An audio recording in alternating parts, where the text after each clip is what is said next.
Welcome back to Toolbox Talks. I'm joined by Ben Morrison from Morrison Tree Landscape. Ben, 23, correct me if I'm wrong? Yes, correct. Gunning for, we say, 600 grand this year? Something like that, yeah. Yeah. Just shy. And from what I can see, you've built an incredible personal brand. Obviously, we've spoke more in the last kind of week, but I've been watching your stuff for probably the last year. 69 vlogs in the last year. Yeah, that's what we're on now, yeah. Yeah, which is fucking insane content output. You look like you've built a kind of great culture within the business as well. Trying my best, yeah, big for me, that's all we can do. And yeah, from the outside looking in, it looks like you're kind of wise beyond your years. So I'm excited to dive into that. How are you? Yeah, good, thanks. I've popped down here today. I'm obviously joining the mastermind tomorrow, so looking forward to that. Nice. I'm new to this as well. I've only just seen what you've got set up here, and I'm quite impressed, quite looking forward to it. And yeah, I've been meaning to do a bit more networking this year, get myself out there a bit more, jump on some podcasts, try and expand my own personal brand and the business brand too. So yeah, glad to come on. Thanks for having me. No problem at all. So take me back to maybe when you're kind of leaving school. How do you land in the position that you've landed in? So when I was about 14 years old, I got an opportunity to work in a local estate. Basically, my brother had the role in that summer work with him and his pal. He went off to go and play football full time. Yep. So when he left, I basically got the opportunity to go and work there as well. So in the summer holidays, any holidays that I had, I'd go and work on the estate doing grounds maintenance. I was completely new to it. And I just kind of took a liking to it. Did that for a wee while and then thought to myself, why can't I do this myself? I always kind of dabbled into sort of entrepreneurship. When I was younger, we used to make paper briquettes and stuff and go and try and sell them down the street. I always just had that little thing about me, and I bought a strimmer from Amazon. I basically saved up all my money from working the job. Started off on £5 an hour, I think. And bought a strimmer, bought a mower, and then basically went door to door offering grass cutting for £15 a cut. What age were you at this point? That would have been about probably 15 when I did that. Mm-hmm. I then built myself a bike trailer to move all my machines and stuff about. Well, obviously I'm 15, I can't drive. To get further afield, bought a 40 quid baby carrier bike trailer. Yep. Took it off, built my own little setup on that, and there's a good photo that I've got of that I'm glad I've got, for the journey. From the outside in, that looks great, but that bike trailer was an absolute nightmare. It was useless. It would rub off the wheels. It was going up hills. It was just a pain. So I used it for a little bit, but I eventually just went back to either walking local, close by with the push mower, put my strimmer and that on top of it, or my mum and dad would drop me off at jobs, and I'd phone them when I'm done so they'd come pick me back up. Mm-hmm. So I actually owe a lot to them in that sense. Them putting their sort of trust in me. What were they thinking at that point? When you probably quite it was just a side gig, it was a bit of money making, and they encouraged it. They certainly didn't knock it, Mm-hmm. I've always kind of had that from my parents. They've never. I feel like a lot of parents question every single thing you do, and they do it sometimes out of a place of love, is this a good thing to do? Yeah. But they've always sort of trusted my judgment and going for things and just doing things, and never tried to negatively knock it out with their understanding of help me understand what's going on here, why you're doing this or that. So it's been good that in that sense. I do always owe a lot to them for that initially getting me from job to job. That's a big sacrifice. I mean, don't get me wrong, it wasn't 5 days a week. It was an evening now and again, or a weekend. I would do on a Saturday. So, that's how that kind of evolved. And eventually, when I turned 17, I remember sitting in IT class in school. Don't know what age it would have been, 16 maybe. And I was online on eBay looking at a trailer for sale. It was about an hour away, 500 quid. So I went and bought this trailer because right now, before we were just working out the back of the car, lifting it into the boot, lifting it out. Mm-hmm. went and bought this trailer. Didn't have a tow bar on the car, so my uncle had to come and get this trailer for me. Bought a tow bar, put it on my mum's car, my dad's car, mum and dad's car, and then we've got a trailer. So we've upgraded. Progressed with that.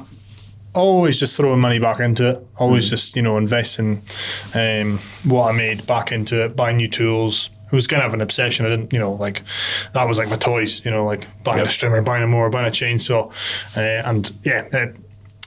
I was in a prime opportunity to sort of start something, grow it without any, pressure. Like, I'm not trying to earn an income. I'm not trying to, pay for my rent of my house or anything like that. Yep. So very much organically grew over time. Do you feel that kind of helped you in a sense of you're more willing to take risk, or almost even you never really knew what risk was? It that? Well, that's it, and that's what I'm trying to say. Like, from a point of responsibility, I didn't have any. Like, it's very easy for me to go and say, I just take a risk, go and do that. I did it, but I'm very much aware that I was and still am, and I still stay at home. Do you know what I mean? And I've not got any embarrassment in saying that. Yep. I want to move out, 100%. But up till now, I've just thrown every pound I've got back into the business. That would be, I guess, my advice to any sort of younger people with no commitments, no responsibilities. Just take a risk, do something, go for it. It's a lot harder once you've got life commitments, a house, kids, wife, whatever, to then just go and say, I'm going to take a step back from this secure paying job to go into the unknown of self-employment and running a business and all the stress and that involves. So kind of grateful I started at that age. It's kind of shaped me. Probably going to get grey hairs a bit quicker than most folk. Definitely. But it was definitely I really appreciate like me starting then. How easy essentially I had it. I could fire on and throw all my money back into it, and little to no risk. So from there, kept investing, bought a new trailer, went behind the mum and dad's car. That was like a big thing for me. Eventually turned 17, passed my test within maybe 2 months. How quick were you stepping on the gas to get that? Oh man, like just itching. I'd bought my own car when I turned. I was like 16 and 10 months. I bought my car way before it. Booked my lessons in, passed my theory test on my birthday. Like, I needed to get out, and like it was but like it gets to a point where it's like, right, I need to really try and get. I still have friends from school that haven't passed their test yet. I'm like, how do you manage? So I did that, passed my test. Got insured for £30 a month on my mum's car because I didn't have a car. I had a wee Ford Fiesta. They had a Focus. So got insured in their car for the tow bar, and basically just used that. And throughout school, I just kind of slowly built up my reputation, and got more work on. Took on sort of more complex jobs, newer things, better paying jobs. Had a regular grass cutting round that I would do, and I was making like phenomenal money for my age, like a lot of money for 15, 16, 17-year-old. What were you making at that? I don't know figures, but like compared to like, it's not a comparison, but compared to my classmates, what I mean. I even remember getting criticised by one of my pals back when I was 15, starting this job at the estate. He said, "You get paid £5 an hour for gardening." He was like, "How are you getting paid that much for that?" So it's just like all things like that. So I wasn't always flat out myself. I did some work at a local caravan park, doing again grounds maintenance, groundwork, stuff like that. So I always kind of, I've gained experience from other places, not full time, just working weekends or holidays and stuff, just trying to earn a bit more money. How did you deal with that dynamic? Like when you're younger and you're in that situation where you're 15, 16, 17, and you're doing something drastically different to what the other kind of, well, they're not kids as such, but teenagers are doing. Yeah, no, I get what you're saying. You would always get. Nobody ever like knocked it heavily. Do you know what I mean? Like you'd get the odd joke, "Oh, you're a grass cutter. Is that what you're going to do the rest of your life?" sort of thing. And but I was like laughing. I was like making, I was making dough. You know what I mean? And I was just throwing it all back into the business. And I had it gave me a purpose. It gave me something to look towards and focus on. And and improve on. So, yeah, you're always going to get that. I still do get that. I still get criticism now. Obviously I do a bit more social media stuff now and put myself out there in my journey. So that comes with the backlash. It comes with, you put yourself on a pedestal. So, yeah, basically went through school, grew up. COVID hit. When I was leaving school, we didn't get graduation or anything. I stayed on till S6 because I didn't want to rush into anything. Did you do quite well at school? I wasn't academic. No. I wasn't bad. I wasn't terrible. You know what I mean? But pretty average. Pretty average. It didn't really interest me. In my last year in school, I just focused on the gym, got into the best shape of my life. Put it all back on, as you can see. Best shape of my life. Just got the crack on my pals every day, was just in techie most of the time making things, and I was always quite, crafty. I would always make things to sell and stuff like that. So I don't regret. I'm glad I stayed in school because, to any young person listening, all you want to do is just leave. You want to grow up. You want to be an adult. But as you know, once you step out into the big bad world, yes, it's exciting and it brings new opportunities. But there's no rush. Just stay young while you can stay young. So that was quite a good year. Despite obviously COVID coming in. I bought my van when I was still in school. I bought my first van. Basically, my cousin helped me get that van. I'd found one online down in Milton Keynes. He'd been working down there and the barriers and stuff, and he phoned me the night. He's like, book a flight for tomorrow morning. I'm like, right, Simon. So book a flight down to, first time flying by myself, first time driving a van, first time on a motorway at the age of 17, 18. So I flew down to Gatwick or whatever it was. He's like, look for the hire van outside the airport. I'm like, sound, hire van. Open the door. He's like, are you Liam's cousin? I'm like, yes. So jump in this van, drive up to Milton Keynes. I'm just totally out of my depth, just completely out of my comfort zone. We buy the van. These guys obviously work for him, you know what I mean? Buy the van, one buggers off and the other one jumps in with me, and we drive up to Manchester. I'm first time driving straight out onto a motorway. First time driving a van. And that was quite a journey in itself. But I think that taught me throwing myself in the deep end of that. It doesn't sound like a big thing to a lot of people, but I'm a country bumpkin, I'm in the middle of nowhere sort of thing. I hadn't really flown much at all. So to jump on a plane by yourself down to somewhere you don't know and then drive a van up, it was a big achievement for me getting the van because, the trailer's one thing, that was great. Eventually it's boring, eventually you need something more, you want the next thing. So got my first van, got it home. Where do you think that comes from, the lack of a reluctance to throw yourself into situations like that? I've always kind of been a bit of a confident person. And then in some aspect, you know what I mean? Everyone's a bit nervous starting things. And I don't know, I've just always been quite an outgoing person. But I guess my experiences at a young age have shaped me into being able to just doing things at even going and working in that state with older people, certainly senior old school guys, hard workers, teaches you something at a young age. I'd recommend anyone at that age to go and try and get some work experience, because it definitely helped shape me, definitely got me a little bit wiser to the working environment and how people are, and I don't know, it just gave me a bit more confidence, I guess. And the more you expose yourself to these things, it's basically from there, I had the van now, got the trailer, I paid for a tow bar onto the van. I was just always throwing money back into it. Every penny I earned just went back into the business. Was there any thought behind that, or did it just come naturally? Pretty much. Just I didn't mind, again, buying kit and machinery was toys. It was so were you thinking of building a business here, or was it just a case of I just want a little bit more kit and it's quite fun at that point? I think so. I don't know. It's kind of hard to look back, and I definitely think I was wanting to go somewhere. I mean, I had visions of where I am now. And it just feels so far away at that point in time. But definitely I started to just, the more you do, you're this is actually something here. I'm making good money. I'm getting a good name for myself, built a brand, but I started I got my van sign written, got uniform and all that. Yeah, so eventually got my van sign written, and then that was me kind of like, that was when it actually took off.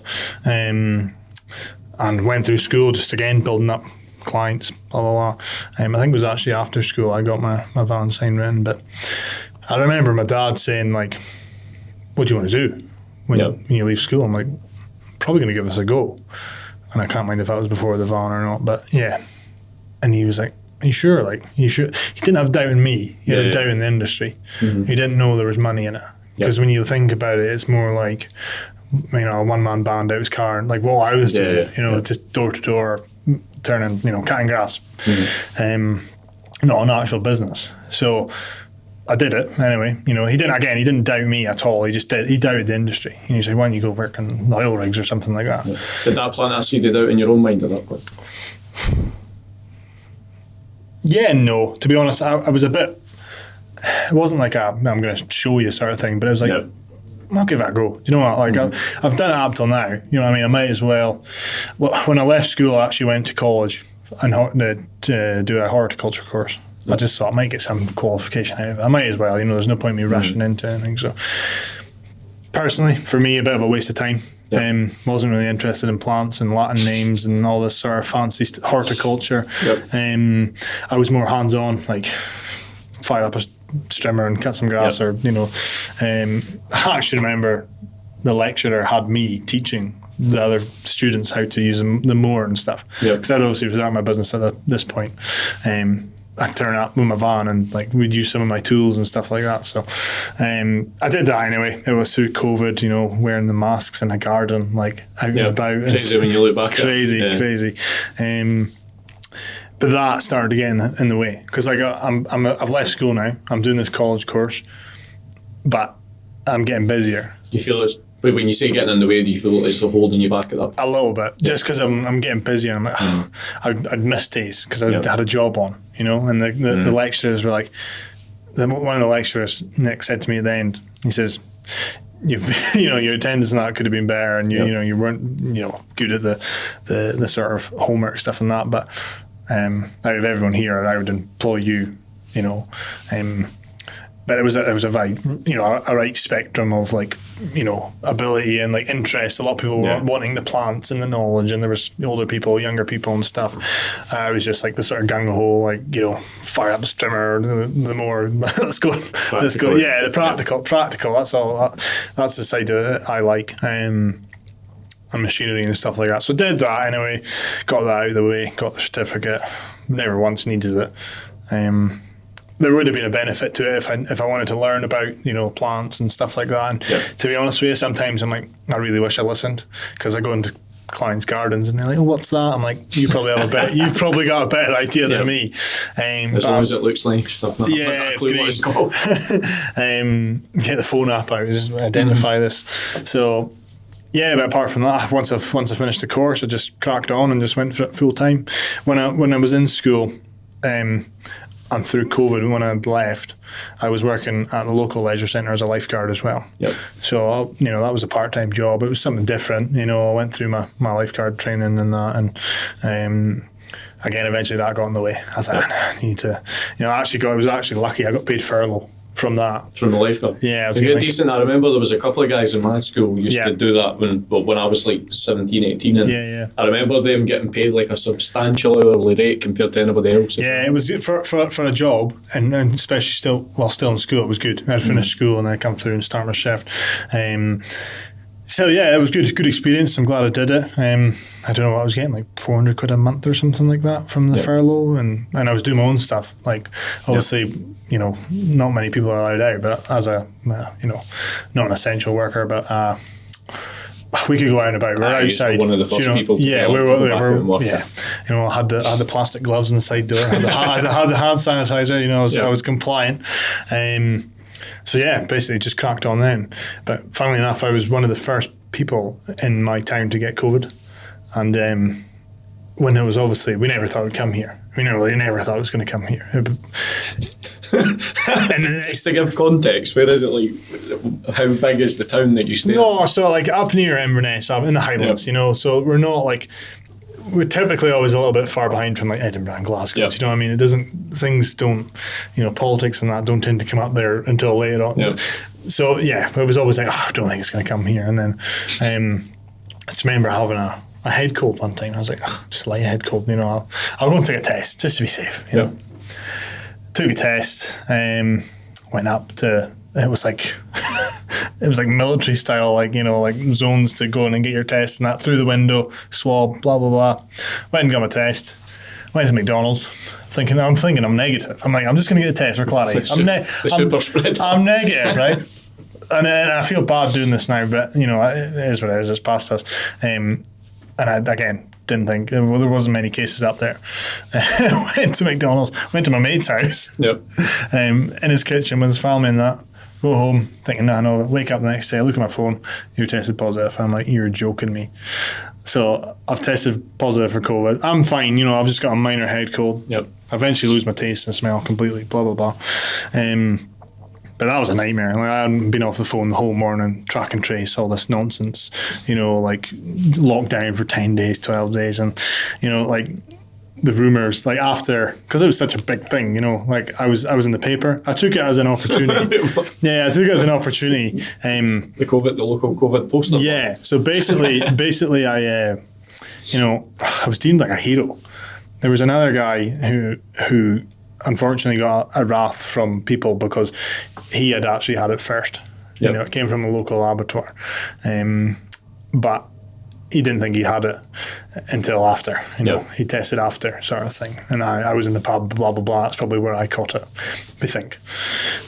By the by, people were like messaging me saying like, so I put a post out. It was my auntie's idea. She says it's probably a good idea to put a post out, just to say, it's the utmost importance that for family, friends, clients and stuff that we stay safe, blah blah blah.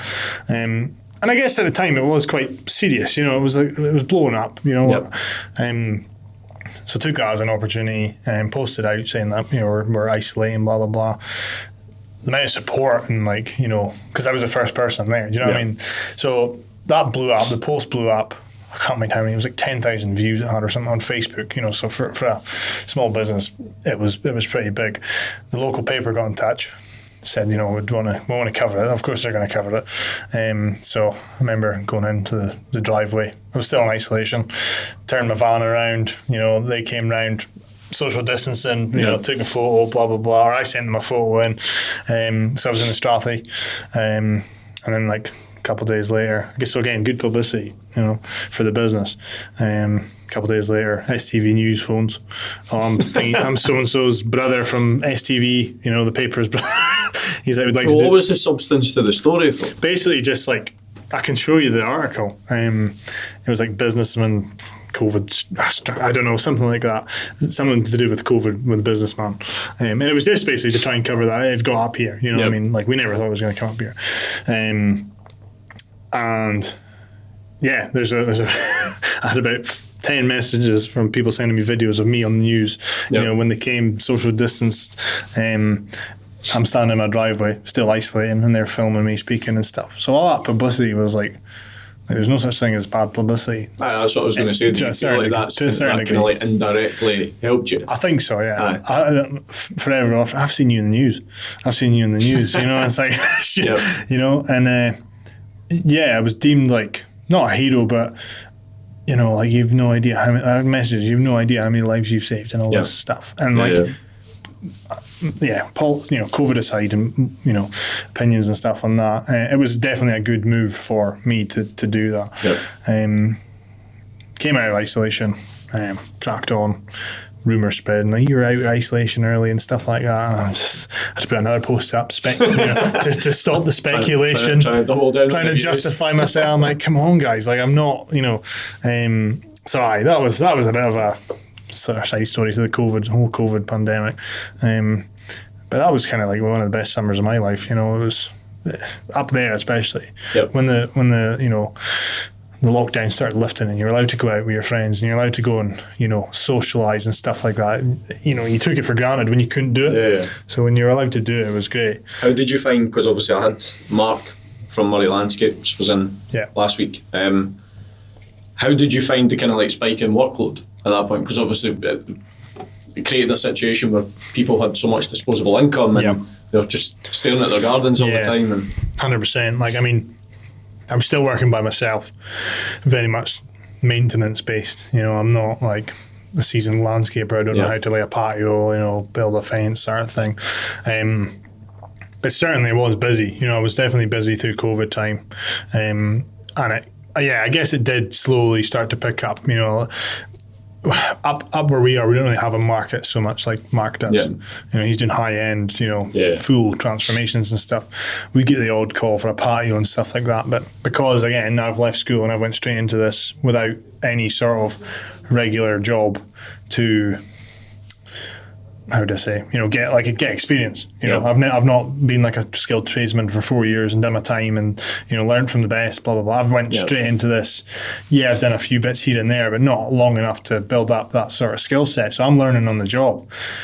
I've always had a really key eye for detail. So like I've always done jobs to a high standard of like, you know, cutting grass and like everyone can cut grass, right? But to do it in a way where a paying client is satisfied with how you've done it. Do you know what I mean? There is a way to do it, and it's trying to pass that on to employees is a whole other thing. So I was pretty methodical with that. I was always quite good on social media. I think, again, being young's brought that benefit. Because I always just did it. I always just posted before and after photos. You know, what I was up to that day. I fought with the van. You just kind of do it without thinking about it. Pretty much, you know. And it certainly helped. Again, when it comes to like posting on social media, it doesn't have to be fancy, you know, transformations all the time. It's just literally touch points, you know, like people seeing your van, people seeing what you're doing, people, you're just getting in front of people's faces. And that certainly had a massive, you know, my business page has got like 5,000 followers on Facebook. And like, I don't try and grow it, I just post stuff regularly, you know, I just, so yeah, that certainly helped. The social media definitely pushed things along.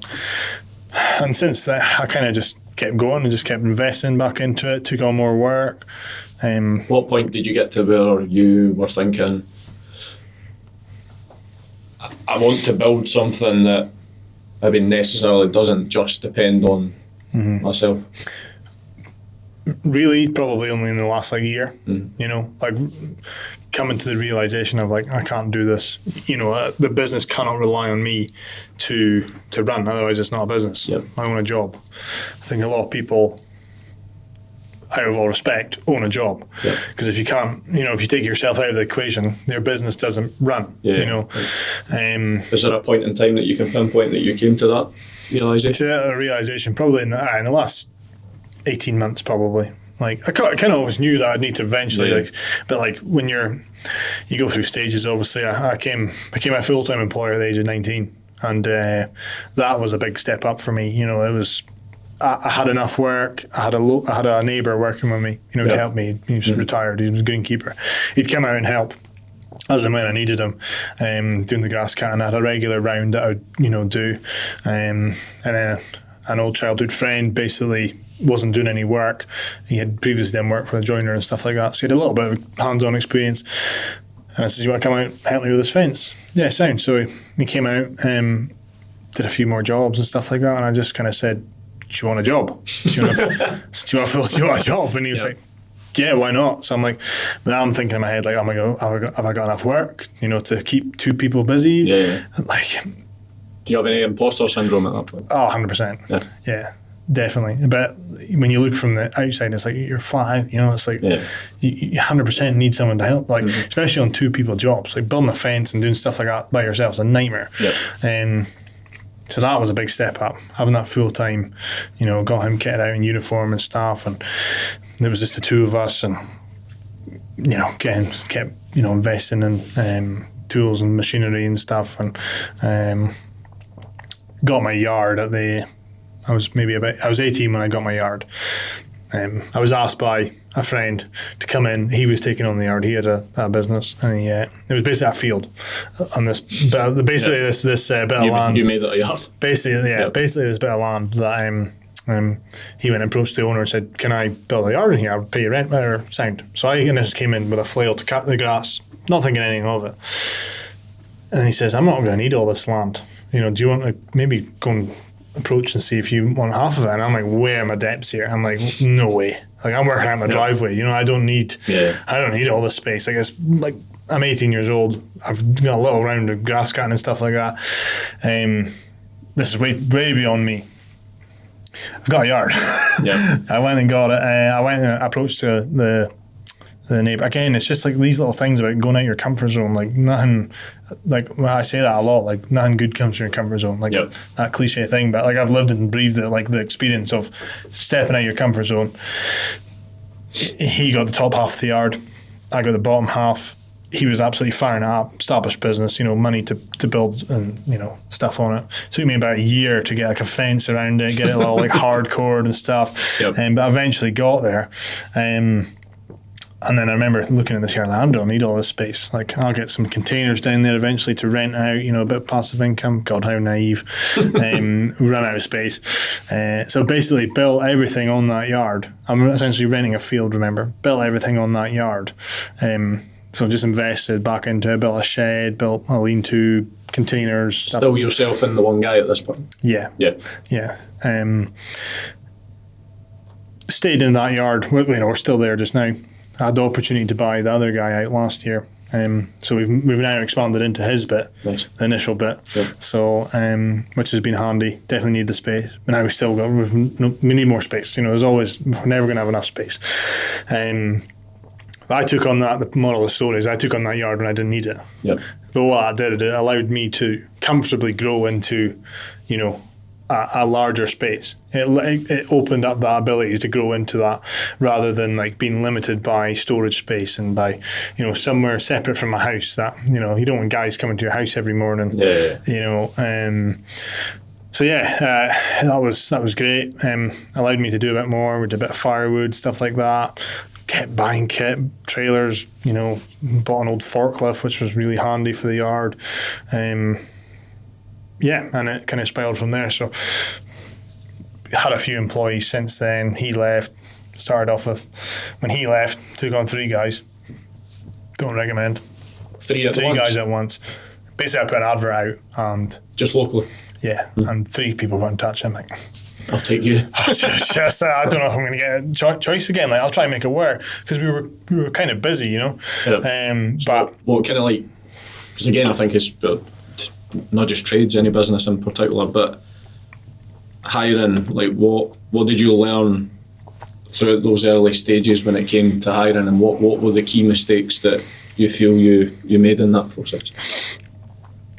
Don't know about key mistakes. I mean, it's difficult when you're working one-on-one with someone. It's different now when I take someone on because I'm not always with them. But in the early stages, I'm on the job, he's on the job, I'm typically in charge of the job.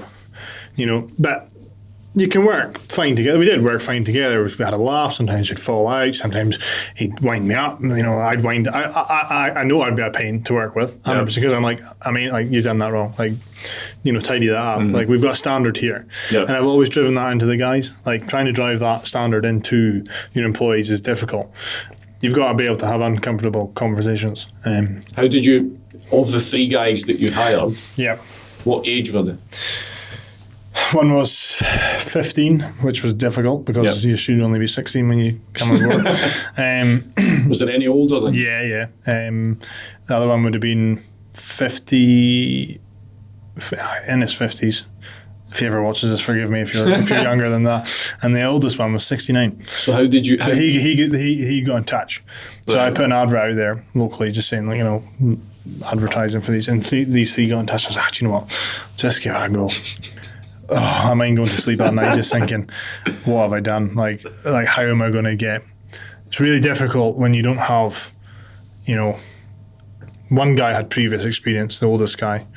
The other guy had none, really. And the young guy was just a young guy. Do you know what I mean? That's probably the easiest. I ended up just working me and him eventually. Worked for about a week. Wasn't working out. I was like, listen, I'm sorry. I've taken on more than I can chew. I'm gonna have to let you go. Like, how did you find that dynamic of telling someone like many years older than you what they need to be doing? The thought is difficult. But I think when you have gained that respect from people, from what you've built, like the imposter syndrome in me says, like, there's no way they're going to listen to me. Like, why would they listen to someone younger than me? Like, you automatically envision someone, because I would have been, 20 at the time, like a 16-year-old telling you what to do, and it's like, but I think I'd gain the respect from, like, them for what I'd already built. And the fact that they'd actually come to me for a job. Do you know what I mean? Like, I've not headhunted them, and, they've came to me and asked for a job because they've seen it from, around the town. They've seen me being busy. They've seen my social media, stuff like that. Yeah, so they want to work with you for a reason. Like, yeah, I guess so. Like, it's the adverts out there, and a lot of people don't know my age until, I tell them, you know, so, like, sometimes better just to shap about that, but no, I've not actually had that issue. It is you have to approach older people different to 100% treat everyone with respect, but the way you approach older people is different to, like, the younger apprentice. Like, I hate to say the typical way of, like, the apprentice, what the hell are you doing? Like, come on, like, the joke, the laugh, the take the mick. Whereas someone who's older than you can do that, but a bit more like, it's how you approach it. Maybe a bit more, like, passive aggressively, sort of like, what are you doing there? Or, like, jokingly, just to try and get your point across. Or sometimes if it needs to be done, like, depends on the circumstance, like, what are you doing? Like, it's just reps, really, just doing it. It's uncomfortable. Like, it's uncomfortable judging someone who's twice your age to, like, say you've done wrong. And that older guy who came on board was talk to talk, but couldn't really walk it. And it ended up not working. Series of events that like, he worked with it was him and the younger guy that I had, and series of things, burned the clutch out in the van, like, didn't tidy up after a fence job, basically left, like, a layer of soil on top of the grass. Like, he said, I'll wash it away. I'm like, wash away?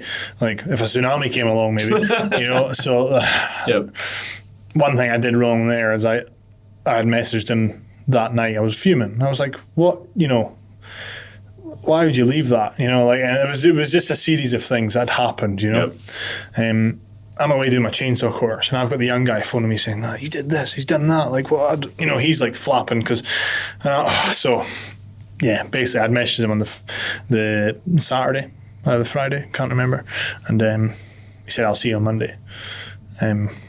Sorry about that, I'll see you on Monday. So he came in civvy clothes and handed his uniform in and said, like, I don't think this is, working for me. Thank you very much for the opportunity and stuff. So I was like, cool, fair enough. Almost easier for you as well. 100%, really. I think it was leaning towards that, but I've never had to properly, like, sack someone. Do you know what I mean? I've let someone go. I've just had this open conversation, like, listen, this is not working. He left. It was me and the young lad. Then another guy came on board, slightly older than me. Again, just wasn't really working. And I got to the point where I was like, you know what, I'm just going to take 2 steps back. Just take a step back and just go, me and the young lad. You feel like that's a kind of, like, obviously you've passed that point now. Do you feel like that's, like, a kind of limiting belief, as, like, that you just think that you can't find the right people at that point in time? Probably at that point in time, I probably just bit off more than I could chew.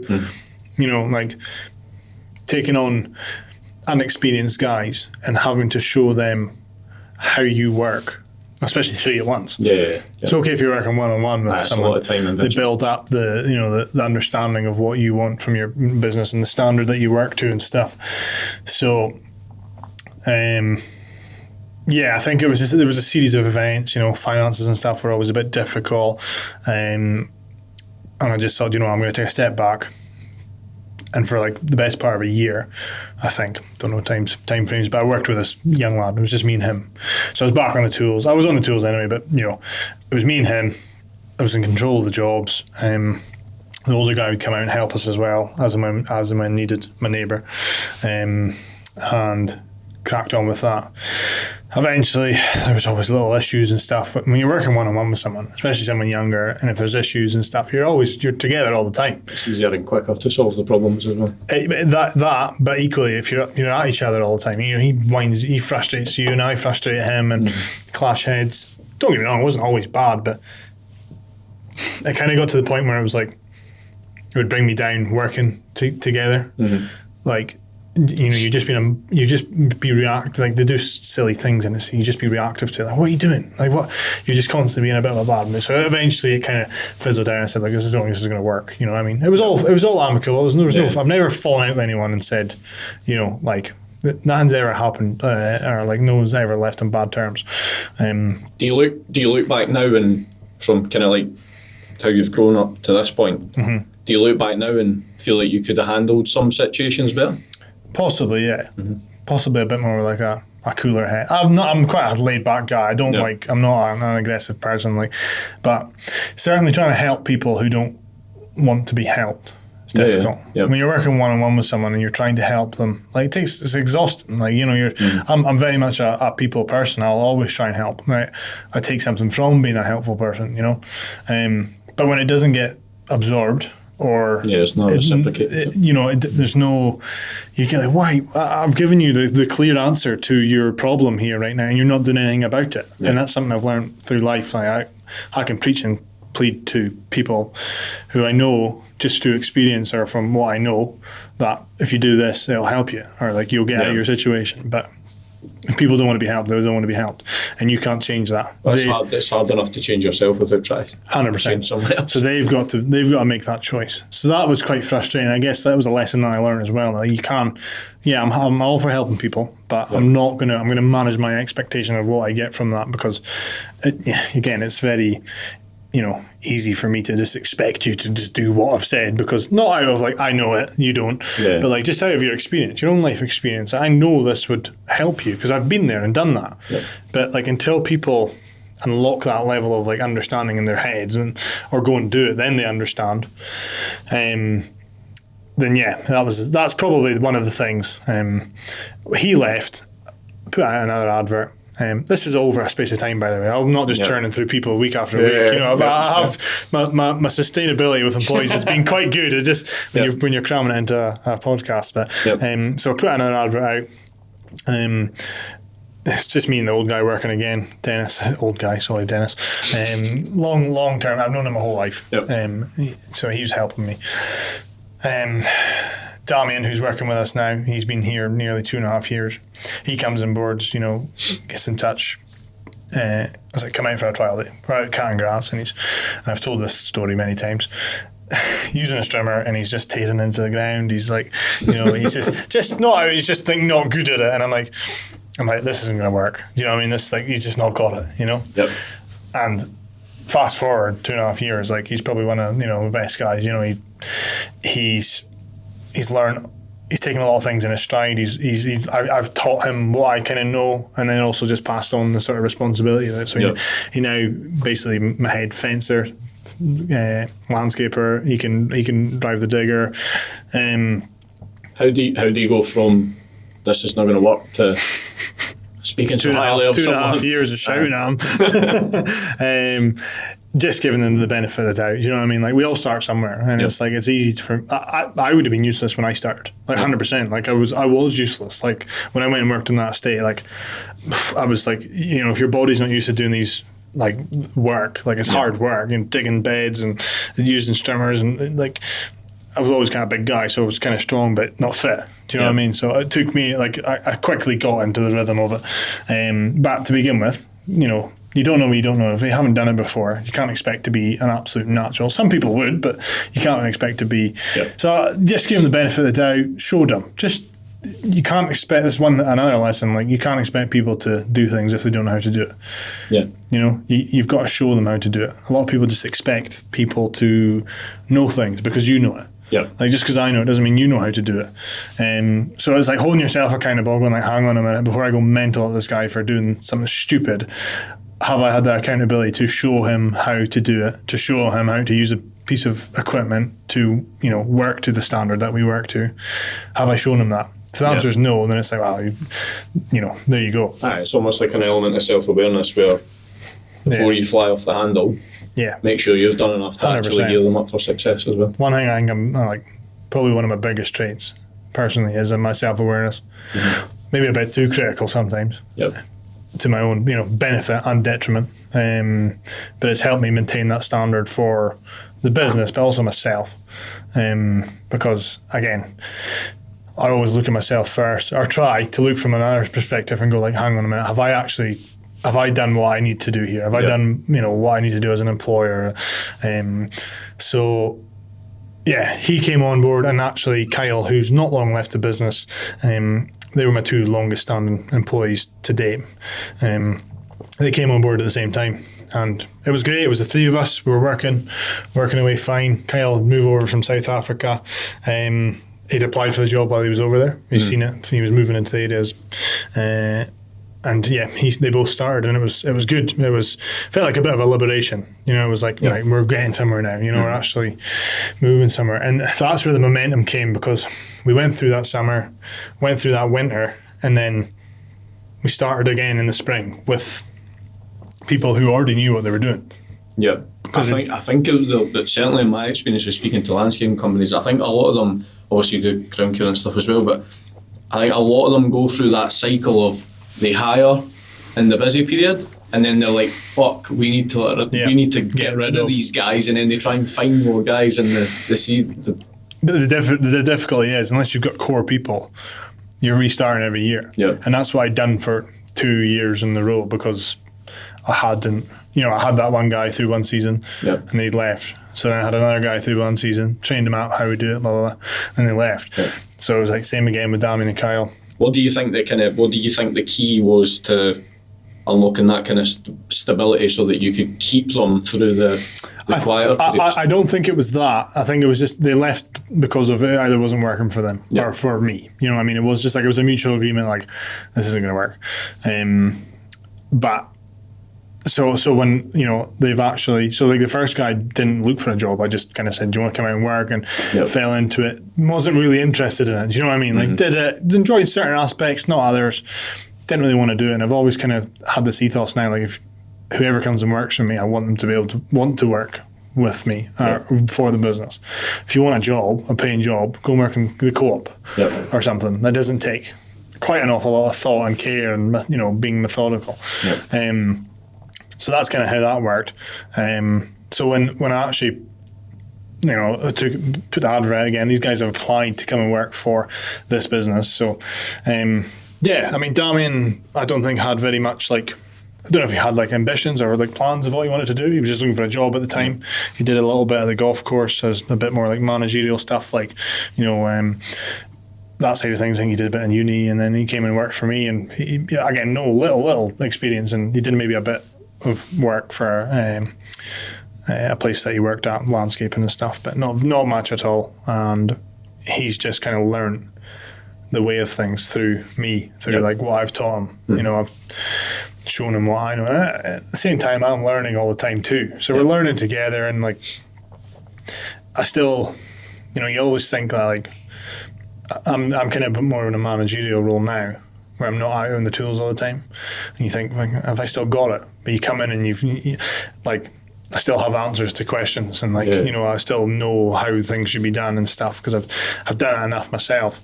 So again, it's just holding people accountable. Again, that's where the momentum came from for me for the growth, because again, I started the new season with previous years' people. They knew how I worked. They knew how the grass cutting worked, and the schedule and the route and the clients and the certain jobs.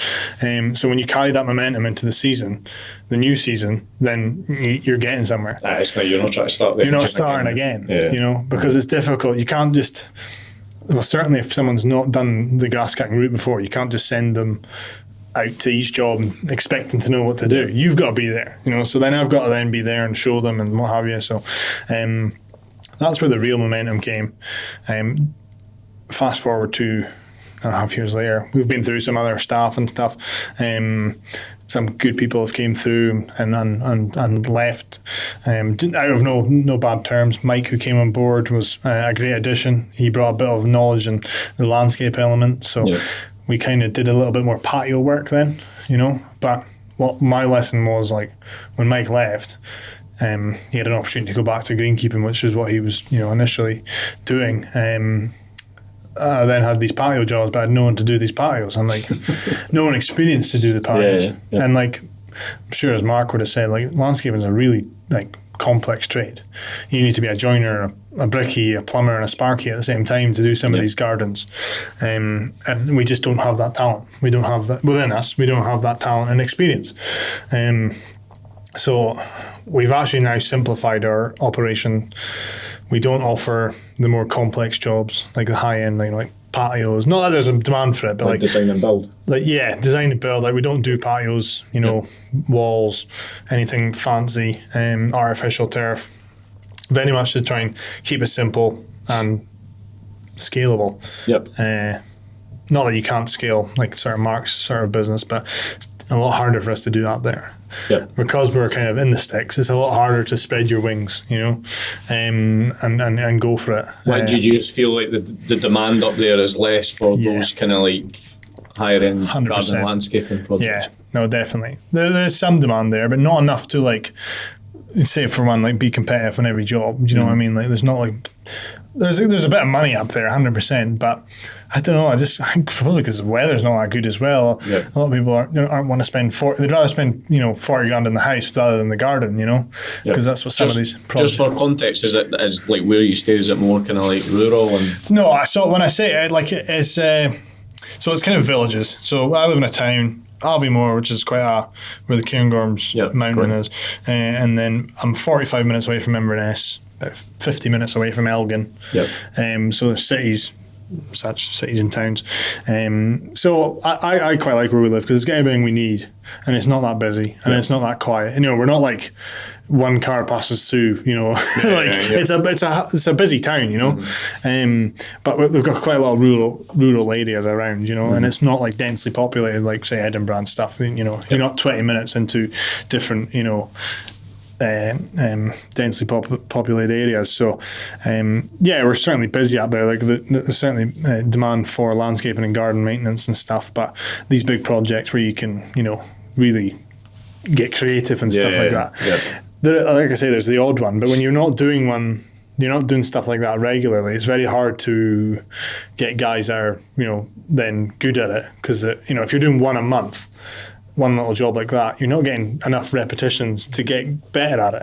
Whereas we do quite a lot of fencing though. So like the more fencing we've done, the guys are getting better at it because they're doing more reps. It's repeatable, it's easy, and we've got like a standard way of doing things. Like this year, I'm all about systems and trying to like hone in on the standards of like the business. Yeah. What does that look like when you say that?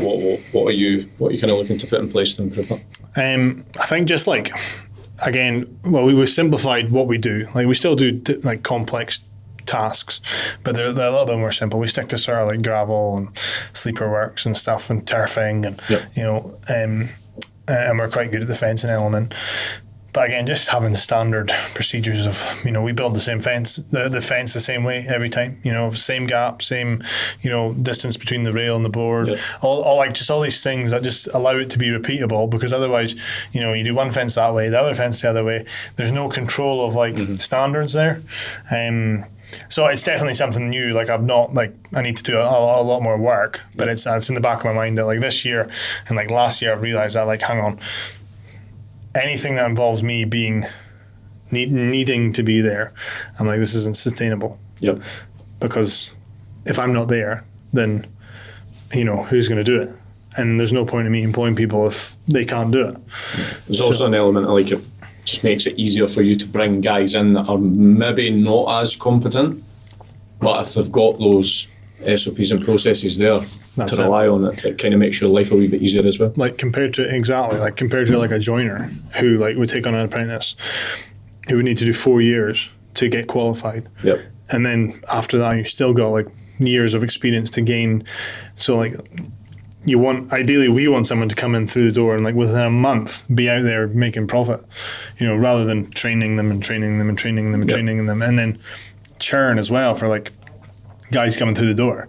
You don't want to train someone up for 12 months and then they bugger off.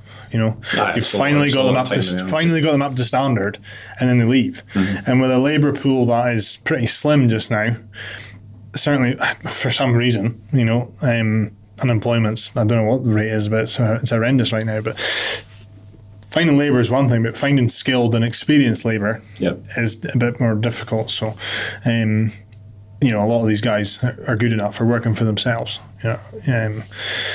So it has been difficult, but like, don't get me wrong, we've got a great little team. But like, the majority of the team that work for us haven't came from the landscape background. Yep. They've just been keen to jump in. Like Craig joined us last year. He previously came from a roofing company.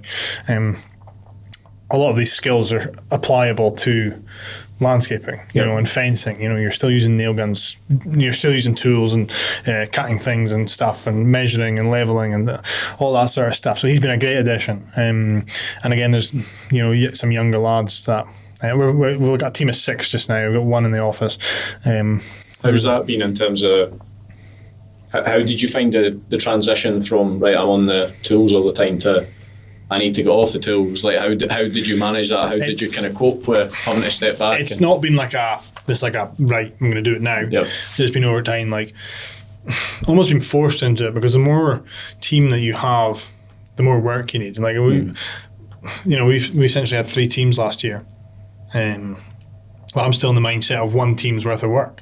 Yep. You know, I'd be used to telling clients that we'll be there in a month or 2 months, or like, we'll be there when we can get you. Now I'm like, right, we'll be there tomorrow, because like, we've got that much output now. You know, it's only like, we've only got 5 guys just now, but like, it's crazy how quick you can get through the work with 5 people. It's 5 times the output of like you doing it. Do you know? So it's like. And then obviously in the summer we had a couple more guys. Well, Kyle's just left, so we're a bit short at the moment. But that's okay, because it's the winter time. We're not as busy. So yeah, like my understanding and appreciation for sales has like skyrocketed since last year, because the amount of work you need to keep the machine fed and keep it turning is like colossal. So how did you find the pressure of that, in terms of that shift of not really needing to chase much to now you need to be feeding the machine? If anyone complains about being too busy, they need to just be careful what they wish for, because like, when you've got mouths to feed and like wages to pay, and you don't have the work to go, and well, keeping them busy is one thing. So like, even if they're out there doing something and they're not profitable, it's like you've got room to breathe. But if someone's standing in the yard and there's nothing for them to do, you're like, until they've got something to do and they're out your hair, then you can relax. So again, then trying to, you know, stay profitable as well, and like competitive too. You know, sometimes I don't know what our percentage of you know, quotes accepted would be. I don't know what our sort of win ratio would be, but we're quite expensive, I guess, for the area. But I've always, that's one thing that's kind of accelerated my growth, is just like being able to charge. I've charged as I meant to go on. Like I've even when I feel like anyone who's starting out should be making more money now than they will be when they're, you know, when they've got a team, because it's a lot harder to get a client from £20 to £40 where they should be once you get up to the speed than it is, you know, from 30 to 40. Do you know, it's that example. So like, again, when I was working by myself, the reason I've grown so quick is because I've been able to throw everything back into it. I've invested, I've bought things, you know, it's allowed me to just expand really. But then it gets to a point where you're like, right, you're charging all these guys out at a fixed rate. You're like, guys, you know, we need to set ourselves aside from like the standards of other people. We need to, you know, make sure we come out on top. You don't win a lot of work, you know. You're thinking, questioning yourself, like, oh, was I too much? Was I not enough? And then, but equally, you've just got to sort of go and embed it and just say like, well, we're worth this. You know, there's a reason we charge so much, because our overheads are, you know, so much. I mean, my highest wage bill in summer last year was 20 grand. Like, you've got to turn over 20 grand's worth of work before you even, you know, put fuel in the motor, you know? So, it's scary. Like, it's scary. You've got, like, it's a real machine, and, like, a lot of people don't understand it. Oh, you're expensive. Oh, I heard you charge much. And it's like, go and try and run a business and then come back to me and... they don't understand the overhead. They don't understand it. And it's like, you can waste your breath like trying to justify it to people, and this is why, you know, I do a lot bit on obviously social media and that now, and I've been sharing my journey in business. What was the catalyst for that? Actually, I've got some old footage from back when I just started, and it was me in my mum's room at the top of the house with a phone, recording myself, like, you know, when I was, I must have been 15. I must have been 15 at the time. Yep. So I've got that footage of me, you know, showcasing what I'm doing, you know, my mowers and my staff, and like doing some jobs and that. So very glad that I got that footage. I guess I just kind of wanted to show that. Mm-hmm. I've kind of capitalised a lot on the fact I'm young. You know, like, you've seen it, and a lot of people take the like 23-year business. It was like 21-year-old business owner. Now it's a 22-year-old business owner. It's a 23-year-old business owner. Because at what point do you think it fades? What probably now. Probably now. Like, but that you know, that draws people in, because like you don't see many people So of course I'm going to capitalise on that and like try and get as much traction and views from that. But I guess I just kind of wanted to show my journey, because of what I'm doing at this age and stuff, and I'd always said I want to do it. I want to start video, and I want to see other people do it. You know, I'm like, I want to do it, and then it would have been 2 years ago now with it. I started filming. Just bought a camera, GoPro, and just took it to work and just started. Like, I just started. Like, I always wanted to wait for the best time and the best quality and stuff, and I literally said in the first video, I was like, if I don't start, I'm never going to do it. So I did that, and eventually sort of, you know, we refined the process. I'd film all day, go home, edit, the thing would crash, and then I'd be editing all night, my eyes would be like squares, get the video out, and I did that for a long time, you know, and the videos were then not really consistent because I wouldn't get them out in time. Well, you've got all the other stuff to juggle as well. And eventually I was like, I need to outsource this. So I got introduced to someone, Enrico, he's my videographer just now, and he started coming out once a week filming. I would film the rest of the week, and he would also put the vlog together for me. So I'd have a 2-week backlog, allow him to edit and stuff. So that's worked up till now. You know, it's been a lot easier for me just to film, but it's also cost a lot of money. Like, he definitely looked after me in terms of cost, but because I'm giving him regular work, you know, week in, week out, he's got work. But again, like, the cost to put these videos together, the time it takes to put these videos together, the only thing that's kept me going is the feedback from people watching it. You know, a lot of people have like said like how valuable it is to have that transparent content out there of what it actually takes to run a business. And I think the reason it's done so well, and it's, you know, not blown up at all, we've still got quite a small following, but in a world that's so artificial now, and, you know, everything's fake and heavily edited and stuff, and I think being raw and authentic, I think its content goes in kind of like cycles as well, because we went through this period where it was everything went to this like hyper edited, like attention grabbing short form, and then it's kind of swung back in the other direction. And I think, as well as you say, there's so much AI slop now as well. People are kind of like, they're almost like craving that raw and authentic. No, 100%. No, you've nailed it. Like, it's Enrico would have put reels together for me. He's good at his job. You know, he's talented, editing, like drone footage, blah blah blah. Cool. Flop. Wouldn't get anywhere. It wouldn't get any traction. Mm-hmm.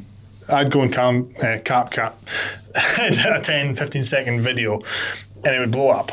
And it's like, right, you're trying to really fight the algorithm here, and you're trying to like keep your content good and stuff. But we have this thing in here as well. Obviously, we specialise in lead gen, but we have this thing where it's like we need to also make, like, we have a conscious mind on we need to make shit ads. Yes, we call them shit ads, but it basically means they're not hyper edited. They're just very off the cuff. They're raw, and typically sometimes, well, quite a lot of the time, they can perform substantially better than something 100%. That someone spent 3 hours on.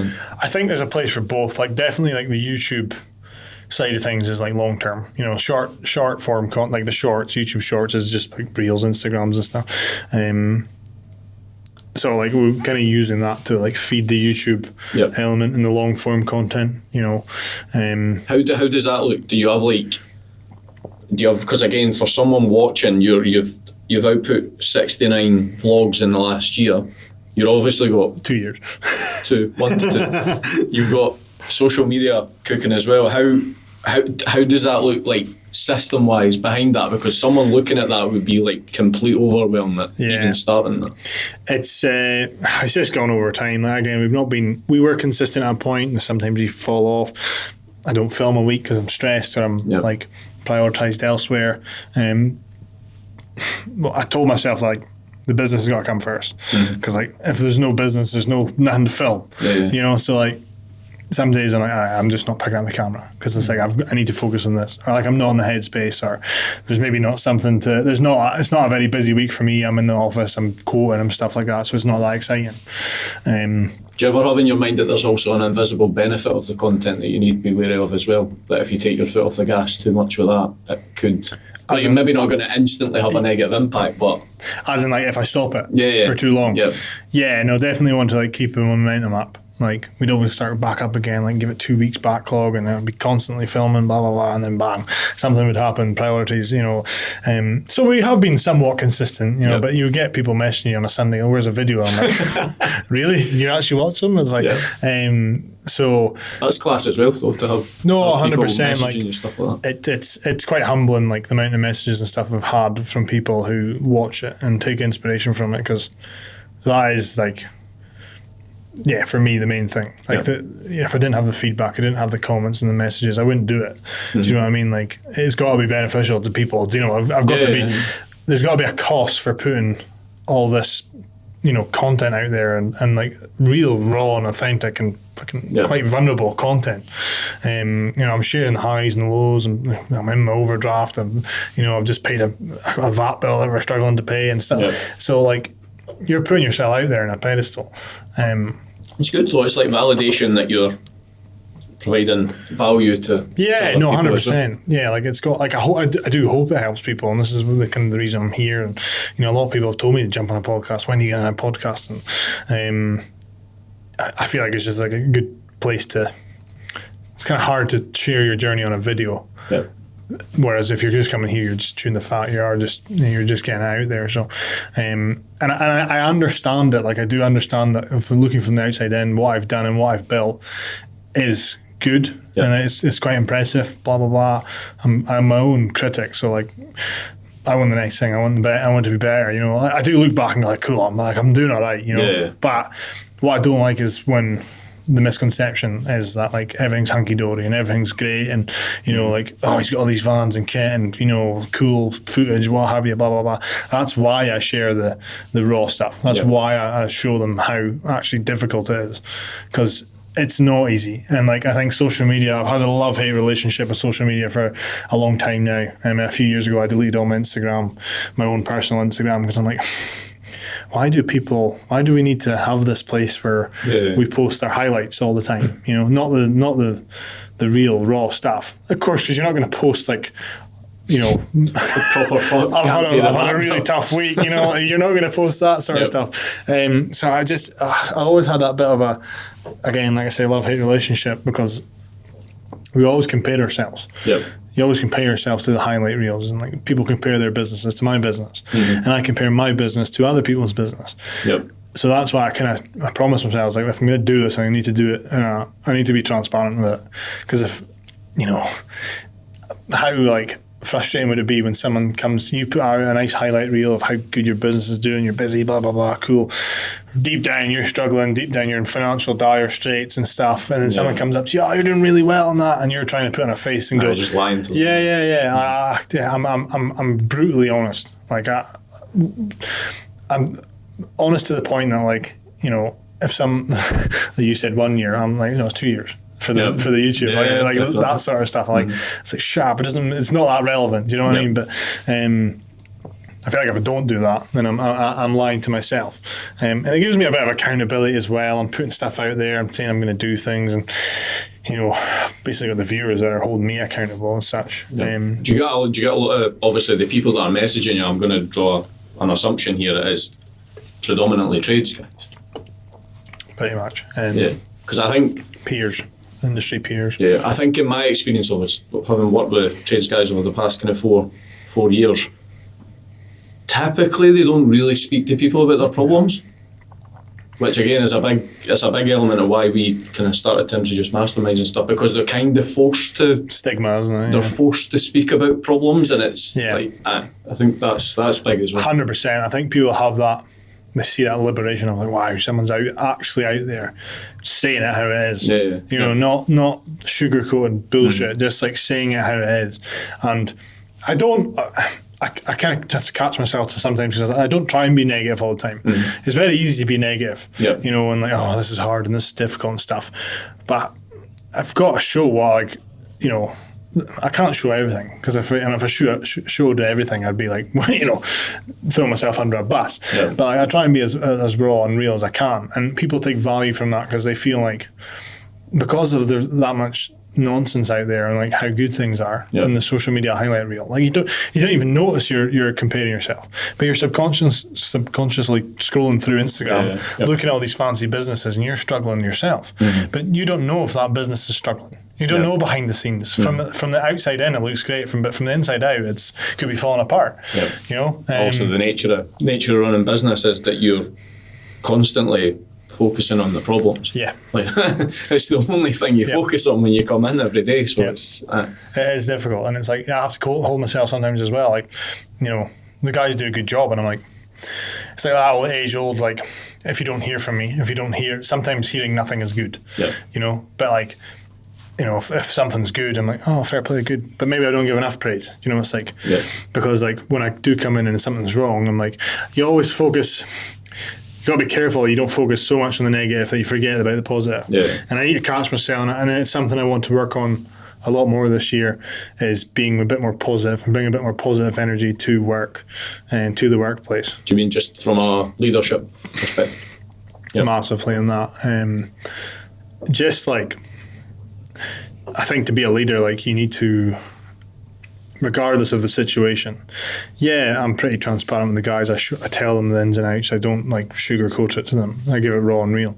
But it's how you approach negative scenarios. You can always turn something into a positive. You can always try and bring a bit of positivity, and like, you know, you have a shit job to go and do, it's raining, it's snowing, blah blah blah. If you come in, you're like, aye boy, sorry, you know, it is what it is, like, it is what it will be, summer soon, you know, crack on. Or if you come in and a bit more positive, boys, it'll be fine, you know, like, we'll have a laugh, you have a laugh about it, you acknowledge it for what it is, but you crack on anyway. You have a bit of energy, you know, grab my coffee, you know, just have a bit more upbeat about, you know, yourself, and having that, I guess, just even if you have to fake it, do you know what I mean? Because I don't feel, I don't come in the morning and I'm feeling like, like sometimes I do, don't get me wrong, but 9 times out of 10 it's like, here, what the hell's today going to throw at me, you know? So I think, and again, this is me learning from other people and other people's experiences, like, you know, regardless of how it is, come in and try and be as positive as you can. Because every day is going to throw negative shit at you, or shit situations, and it's like, how do you like, you could just dwell on things. And everyone's looking at you to set the tone as well. That's it. You know, you've got to lead by example. So I do, like that's me being pretty self-aware there, and the fact that like I do notice that sometimes I'm not as, again, comparing myself to, you know, other people online who I see them in their company culture, and they're coming in and they're, you know, dapping people up, and, you know, don't really get that up here. Do you know what I mean? You don't really get, that's more of like an American thing, you know, coming knuckles and stuff like that. You know, I've tried doing that a couple of times and I'm like, it feels awkward, I'm going to stop that now. You know, but just that little bit of like, you know, that little bit of lift in the morning and try and, you know, lead and build that culture. It's very hard. I'm big on that. I'm very big on, like, I've always wanted to create an environment where people can have a career, not just a job. Again, if, you know, someone wants a job, they can go and work, but there's no progression really. And some people are okay with that, you know. And there's no knock in that, you know. If some people just want to come to work, earn a wage, and go home, and then focus on something else. But some other people, most people want to come and, you know, build something meaningful, have some progression, have some meaning about their job, because like you spend the majority of your life in work. You know. So it's like trying to provide that for people is difficult, whilst also trying to build a business, whilst also trying to, you know, invest in the yard, and like everything that we've got going on right now is a progress, an ongoing process. Like, the yard's not finished, the shed's not finished. I'm trying to build like a welfare sort of unit for the guys, a locker room, a bit of a kitchenette area and stuff, just to try and build a bit more of a nicer working environment. And I don't have to do all these things. It's not necessary, but it's about what I want to provide for. I want people to come in and, have that sort of little bit of luxury, just somewhere they can hang up their jackets and store stuff and dry stuff overnight and, fill up their coffee in the morning, or have it come in. I'd love for the guys to come in the morning, like 20 minutes early, and just have a coffee and chew the fat and get the crack. So trying to build that culture and environment is quite difficult, especially when you're trying to, you're working on your own crap. You've got your own stuff going on. The business isn't exactly where you want it to be. You've got financial struggles and stress. It's often difficult to focus on that sort of stuff that isn't almost necessary. I think it's like the age old, like, you come to work, get on with your job and go home. Like, I don't think it really works in this day and age. You've kind of got to put your arm around people and lift them up and encourage them and try and build something that they want to be a part of. Yep. How much do you attribute your kind of success to this point by way of self-development? Is this something you've proactively leaned into? Or? Over the last couple of years, definitely. Because I think even listening to you speak, it's clear how you speak and the terminology that you're using, you've somewhat invested in. Came on a long way. Personal development. Yep. Yeah, no, I appreciate that. I mean, it's definitely I've been part of an ongoing tree surgery mastermind. For the past 12 months, just kind of finished now. I went to Dubai. I've seen that. Was it Daniel Priestley was one of the speakers. I had seen that. Ollie Gregson, I don't know if you know him from the landscape trade, but he's got Hardwood Landscapes. Yep. I'd seen that he'd been on it, and then I'd seen the guy Tyler Newman, who had advertised that we're doing this Dubai Mastermind, and I was like, let's go and have a look, see what successfully, because Daniel Asheville was one of the speakers when Ollie was there. I'm like, cool. Got on the call, went through the vetting process, the application. You know what I mean? Just like showing them what you want to get out of it and stuff, where your business is at, blah blah blah. It's good. So to be fair, I had you met Stephen. I had him on earlier, and we were just speaking about how sometimes you obviously you need to pay your way. But he described it as paying for friends. Yes. But it's like if they've not got that qualification process in place, there's no guarantee that there's a quality conversation in the room as well. 100%. Like, for transparency, that trip was 10 grand. Yep.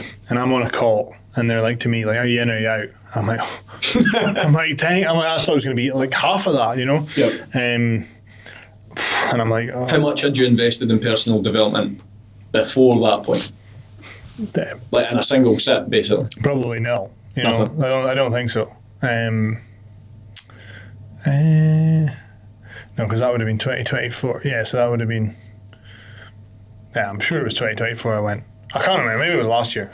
Anyway, no, it was December of 2024. So it was so that's when it was, and it was like spending 10. I had to borrow the money. Spending 10 grand as a landscaper in winter to go on basically a holiday, was unheard of. And the imposter syndrome, I had so much doubt. I was like, this is a scam. Like, they're just ripping me off. This is again, it was just a massive thing for me at the time. Totally out of my comfort zone. Yep. Never been to Dubai. Never been on a long haul flight. Never, again, trivial things, but it all adds up. Going to somewhere with nobody I know. You're putting these guys on a pedestal because you're paying them 10 grand to come out and, I almost felt like the outsider, as opposed to the guys that were in the room. I'm still friends with the guys. We have sort of quarterly meetings with the guys, jump on a call and stuff. But yeah, the imposter syndrome going there was significant. I was like, well, is this going to be worth it? Is this going to be a waste of my time? I spoke to I was scared to tell people because people don't spend that much money. I was scared. People, a lot of people, especially around you, that don't understand. I just judge it. So you've got I was selective with who I told, and I really appreciate the advice of who I spoke to, and they just kind of said, you know what, they've seen it for what it was. Yeah. It could be don't get me wrong, it was good, it was a great experience. Was it worth 10 grand to me? Probably not. It's kind of property related. Something I'd like to get into eventually, but it's just not where I'm at just now. I don't have the money. No, sorry, you don't need money to invest in property. You can use someone else's. But again, I don't want to take my focus off the business. Yeah. So a lot of things in the room from some of the speakers were like way over my head. I'm sitting there going like, fuck, it's hot in here. You know, I'm trying to understand, but like, for in terms of property, I'd have to start from the very beginning to get a basic understanding before that would have made. But like Daniel Priestley and even Stephen Lodge, he's out in Dubai. The value that I got from that was significant in itself. And then you're on a yacht at the F1 with Daniel Priestley having dinner, and it's like, and Jake Paul's in the yacht next. Honestly, I'm speaking away to someone. I just double look, and here's Jake Paul in the yacht. Yep. So it's just like that to me, from someone from the north of Scotland, the Highlands of Scotland, it was completely like mind-boggling. Do you know what I mean? Like I was, when you're paying that much money, you're skeptical anyway. You're trying to feel like it kind of like shift your perspective on what's like possible. 100%. That was the whole idea. That's the reason it's set in Dubai. That's the reason that you go to the F1. You go like so. Yeah, I'm glad I went. You know, my mindset, my mentality was like, I can always make money back. Do you know what I mean? Yep. I can always make 10 grand back. And it's past me now. You know, it's an afterthought. But I guess it was just to like, I've always kind of struggled with like getting that validation from other people of like, am I doing the right thing? Or am I doing the wrong thing? What's your opinion? What would you do? You know, whereas like, because I was certainly unsure myself. So it wasn't like I'm 100% sure, you know, I'm not listening to anyone. It was like, oh, I don't know what to do. What's your opinion? And like the encouragement I got from the key people that I told before I went, like a lot of people didn't know where I was going. Do you feel that comes from maybe not having a big enough circle of people that you can lean on and trust? I think the circle that I told was my circle. Do you know what I mean? It was my like 3 or 4 people. Like, so what is that circle? Is that other just like other business owners that I know. A close friend who isn't from this industry, but he's big on mindset. He's big on. It's difficult because I've got friends that I grew up with in school and stuff, and friends that I've made along the way. Typically, a lot of older people as well. I've always kind of been drawn to like older people, just because I've been quite an immature kind of guy myself. So I've always got on okay with that. I can have a conversation with anyone of any age, so. Yeah, just sort of key people like that who I know have the open mind enough to go, like, you know, it's really difficult to say without like sounding like a knob. Like some of your friends just wouldn't understand. Nah, do you know what I mean? It's like the level of conversation you can have with some people you can't have with others. Yep. So you've got to be selective of who you tell these things or what sort of conversation you have around these people. And it's no disrespect to anyone, because like, again, some people have conversations I don't have a clue about, you know. But I'm quite an open-minded person, and but a lot of people are really close-minded. Yep. They don't get it. Nothing beyond the town that they live in and work in is like possible, and everything's a scam, and everyone's out to get them and stuff. But like, if you actually open up your horizon, I've always kind of had that perspective. So I can be selective with who I speak. Now, of course, I'm still friends with everyone, you know what I mean? But you don't have certain conversations with people because they're going to knock you down. And it's just due to their understanding of things. Like, oh, you're spending 10 grand to go to Dubai. What are you doing? Like, don't be stupid. You know, like, think what 10 grand could get you. You know, it's like, it's just a scarcity mindset. It's the wrong person to speak to. And again, out of respect, like, I would have been one of those people once upon a time. Yep. But I think over time, as I've, improved my own personal development and mindset, like mindsets, as you know, it is like tenfold, like so important. Yep. Like what you unlock every time, like it's a new level of understanding of things. And a lot of these things you can't understand unless you go through it or do it or pay for the experience and I definitely do see the value in spending money to get into rooms with people. Mm-hmm. Like I'm not one of these people like the difference is that you spend 10 years learning how to do it yourself, or you spend a little bit of money and you get in the rooms with the right people who unlock that within an hour. You know, like it's actually that simple. Obviously it requires a bit of investment, but to some people that's like, no way, I'm not spending 10 grand or like 5 grand or 2 grand or however much to go on a mastermind or to get into a room. I think it's just find someone that's done it before and just I'm a big advocate to just pay what you need to pay to get the information, and like you'll get the money back tenfold in most cases as well. Certainly in my experience, like I've probably like 3-4 weeks ago paid £800 for an hour of someone's time. Yep. But it's like I prepped for that meeting for 3 hours. And I didn't waste any time. As soon as we got on the call, I was like, right, these are all my fucking problems. Just how do I solve them? You're not paying for the hour. Yeah, you're paying for the value. Yeah. You know, and I've even done coaching calls. You know, like people, you know, get in touch with me all the time and ask me questions and stuff. And I'd love to help people. I always try and help what I can, but my time's valuable. You know, I can't be there for hours back and forth with people and stuff like that. So my solution was like, we'll do a coaching call. Mm-hmm. You know, again, completely out of my.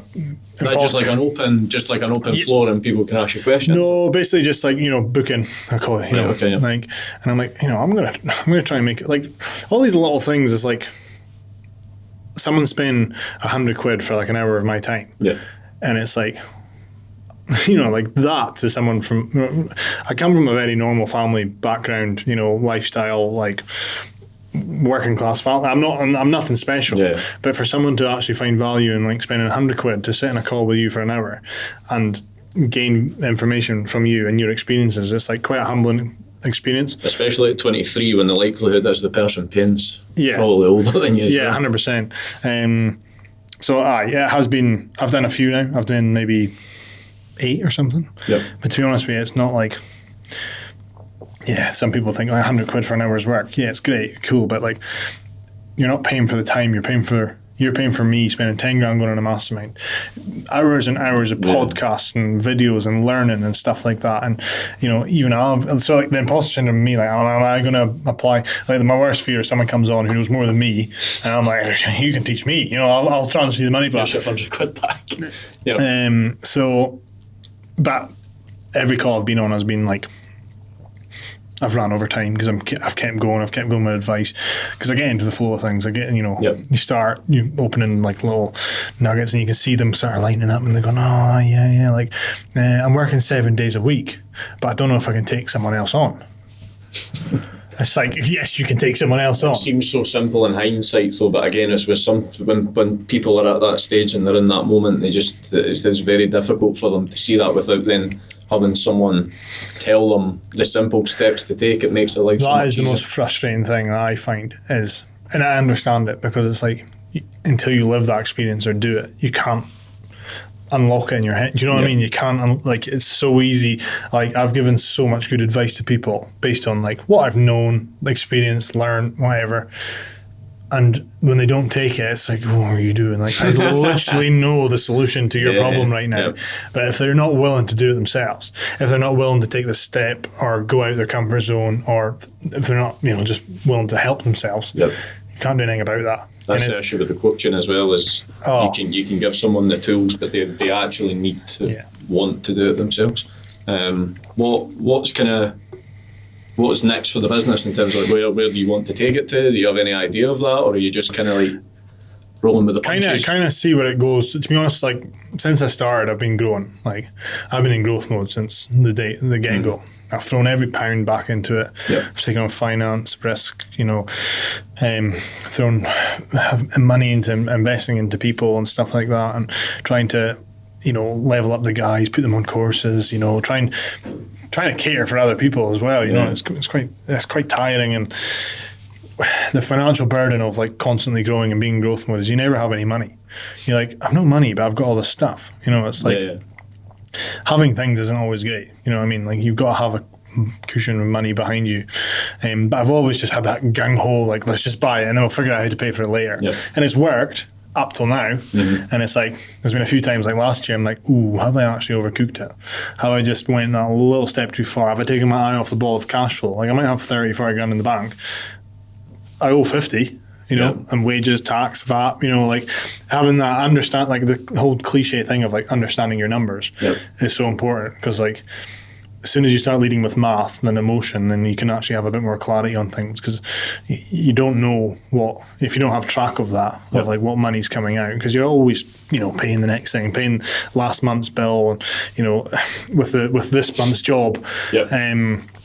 So I think for us, like what I told myself this year is like, I really want to try and just streamline what we've got, be efficient, improve the yard, try and get systems in place and just organise things a bit better rather than it being chaos.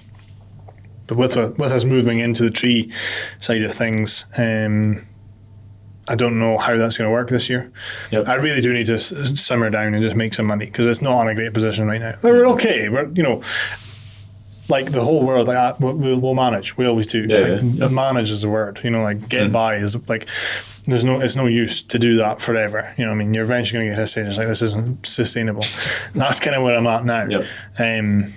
And again, I've been transparent. I don't have to tell the guys in the videos that I'm like struggling, month to month or whatever, or like this has cost this much or that's cost that much. And I had someone comment on my TikTok video saying that, I said like, I've got a 15 grand VAT bill to pay, and nobody pays a VAT bill. You collect VAT on behalf of the HMRC and you pay it for HMRC. I'm like, you're right. You still need to manage it in cash. You're technically right, but not all of us are great with managing cash flow. Especially if you've not got a process for separating the cash. You don't know what's what. 100%. Like we were like through the spring and summer, we were kind of getting good at that. Any job that came in, 20% went into another account. But then before you know it, PAYE comes out or whatever, and wages, you need to dip into it for wages, and then it just loses control. So again, I think like my advice to anyone in business was like, it is really easy to want to grow. Like it's like, I understand it. Like I want to go for it now. I want to take out more finance. I want to buy this, buy that, but it doesn't always make sense. And it's often more of a burden than it is. It's got to be sustainable. Like debt's a good tool, but you've got to be able to pay it. You've got to be able to sustain it. And like a lot of people like, go funny about finance. You've still got to pay for finance. Like, if you find me a finance bill that I don't have to pay every month, you come and tell me. Like people are like, oh no, if you can't afford it, don't buy it. And it's like, well, I wouldn't have got my business to where it is just now if I didn't utilise debt or have the kit and the vans and it's that closed mindset thing again, where it's that people don't actually understand how to use the debt to grow. They just see it as a burden. 100%. Just to round us off, mate, what's the best piece of advice you've ever received? Oh God.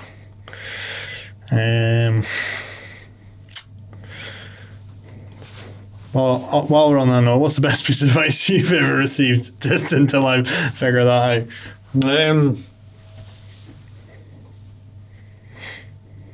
I liked the one that Mark gave me last week, and it was always do more. Always do a wee bit more than what someone asks you for. Yeah. No, that makes sense. We've always went above and beyond, like, and it has, 100%, like, been a massive benefit. Best advice. I don't know about the best advice I've ever received. The age-old, nothing good comes from your comfort zone. Like, nothing good. Like, nothing. Everyone's, for right or for wrong, like, your body is designed to protect you. Your brain is designed to protect you. I'm not a scientist. I just, from my basic understanding of human biology, but, like, it's designed to keep you away from doing anything that's going to be like an outer body experience or anything that's going to keep, hurt you, essentially. So this whole comfort zone, like, I see how it holds so many people back. So like if you can, and it's easier for me to say, go and take a risk, go and do this, do that, with the position I'm in now. I say I've got little responsibilities. I've got little life responsibilities. I've got like 3 dogs. I live at home with my parents. Like when I move out, they're coming with me. But as I've grown the business, I've been in a prime opportunity to grow, because I've had no financial responsibilities out with that. So throwing all my money back into it. And an example, I know a guy left me to go and work, a young lad, to go and work a job in a distillery, because it was a secure, lifelong, industry career. He was 17, turning 18. I'm like, you know how young you are. Like, why are you going into a secure job now? Like, I don't want to hold anyone back. So just like, don't be like, if you're a young age or just at any age, don't be afraid to take a risk. Because like, as Gary Vee said, you spend your 20s, 30s, 40s, messing your life up, and find what makes you tick at 45. Yeah. So like I hate this whole like go into a comfortable, well-paying job that's going to keep you secure and don't take any risks. Yep. Starting that business is too risky. Don't do that. So I think just getting out your comfort zone, take a risk, take a chance. It's certainly worked for me. And yeah, just give it a go. Perfect. Top man, thank you very much for coming on. Much appreciated.